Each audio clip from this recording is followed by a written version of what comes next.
स्वतःचा काहीतरी व्यवसाय आहे, जो स्वतः आपल्या कामातून काहीतरी पैसे मिळवत करत आहे, तो झाला स्वयंरोजगार. तुमच्या गावात दुकान आहेत ना, ते स्वयंरोजगार. व्यवसाय म्हणजे बघा काय, व्यवसाय म्हणजे तेच एक आपण दुकान घेऊ, किराणा दुकान माहितीये तुम्हाला. आता त्या दुकानामध्ये ज्या वस्तू विकल्या जात आहेत, तुम्ही चिप्स घेता विकत, पाण्याची बिस्किट पुढे विकत घेता, तर ते त्या दुकानदाराने बनवले का? नाही बनवले. ते कोणी बनवले? ते एका कुठेतरी कंपनीमध्ये बनवले गेले. पण व्यवसाय म्हणजे काय आहे? व्यवसाय म्हणजे कुठल्या तरी वस्तू ज्या आपल्याला आवश्यक वस्तू त्या इथे आणायच्या आणि एका व्यक्तीने त्या वस्तू विकायच्या, याला आपण म्हणतो व्यवसाय.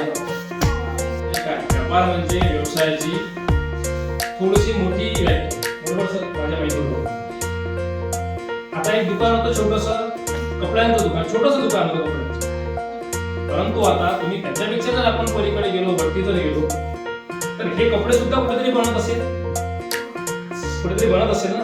आता हे कपडे आपल्याला समजा दिल्लीमध्ये कपडे, ITI म्हणजे औद्योगिक प्रशिक्षण संस्था.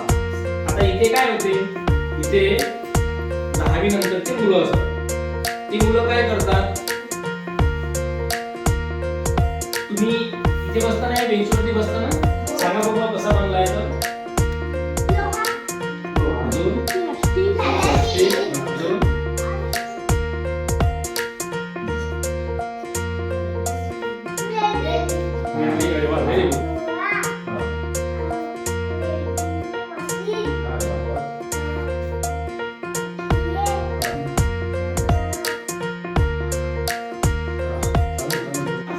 तुम्ही या व्यवसायातून कसे पुढे जाऊ शकता, तुम्ही या व्यवसायातून कसे व्यापारी बनू शकता, तुम्ही या व्यवसायातून कसे उद्योजक बनू शकता, मोठ्या पदावर जाऊ शकता, ती दिशा म्हणजे व्यवसाय शिक्षण प्रशिक्षण दिशा.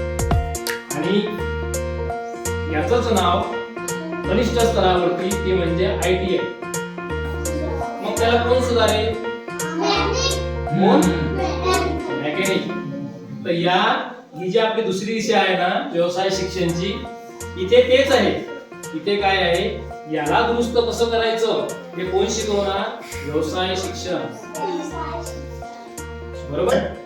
मग तुम्हाला वकील व्हायचं आहे, तुम्हाला डॉक्टर व्हायचं आहे, तुम्हाला विमानाचं पायलट व्हायचं आहे, एक चांगला वायरमन व्हायचं असेल, एक चांगला फिटर व्हायचं असेल, तुम्हाला काय करावं लागेल?